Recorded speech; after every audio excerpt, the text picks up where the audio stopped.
আওয়ামী লীগ সরকার পতনের পর দুর্বৃত্তদের হামলার মুখে পড়ে বিভিন্ন থানা, পুলিশ ফাঁড়ি, এমনকি ট্রাফিক পুলিশ বক্স। আতঙ্কে পুলিশ শূন্য হয়ে পড়ে বেশিরভাগ থানা। এতে আইনশৃঙ্খলার পাশাপাশি ভেঙে পড়ে ট্রাফিক ব্যবস্থা।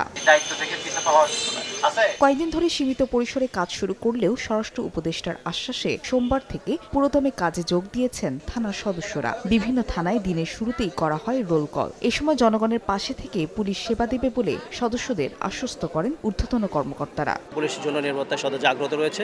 আমরা সেই আস্থার জায়গাটাকে ধরে রাখতে চাই। আশা করি তারা তাদের ভুল ত্রুটি সংশোধন করে জনবান্ধব পুলিশ হিসাবে কাজ করতে সক্ষম হবে। এদিকে সড়কের দায়িত্বে ফিরেছেন ট্রাফিক পুলিশের সদস্যরাও। তাদের ফুল দিয়ে বরণ করে পাশে থাকার কথা জানিয়েছেন শিক্ষার্থীরা। পুলিশ নিজেদের নিরাপদ মনে করলে ধীরে ধীরে শিক্ষার্থীরা সড়ক থেকে সরে যাবে বলেও জানায় বৈষম্য বিরোধী ছাত্র আন্দোলন। আমরা মানুষের পাশে থাকতে চাই, বন্ধু হতে চাই, তাহলে মনে করি মানুষ আবার বিশ্বাস করবে যে হ্যাঁ, পুলিশ মানুষ জনগণের বন্ধু। ক্লান্ত গ্লানি ভুলে গিয়ে আমরা সবাই নতুন সমৃদ্ধ বাংলাদেশ গড়ার প্রতিজ্ঞায় আমরা নেমে পড়ি। 100% কপার কন্ডেন্সারে তৈরি ভিশন ফ্রিজ, তাই গুণে মানে অটুট থাকে বছরের পর বছর। ট্রাফিক বিভাগের তথ্য অনুযায়ী সোমবার যশোরে ৮৬, মানিকগঞ্জে ৪৯ জন সদস্য শহর ও জেলার বিভিন্ন গুরুত্বপূর্ণ স্থানে সড়কে শৃঙ্খলা ফেরাতে কাজ করছেন। এতে স্বস্তি নেমেছে সাধারণ মানুষের মনে। এছাড়া মুন্সিগঞ্জের ৭টি থানার মধ্যে ৬টি কার্যক্রম শুরু হয়েছে, তবে পুড়িয়ে দেওয়া টঙ্গীবাড়ি থানা এখনও চালু হয়নি।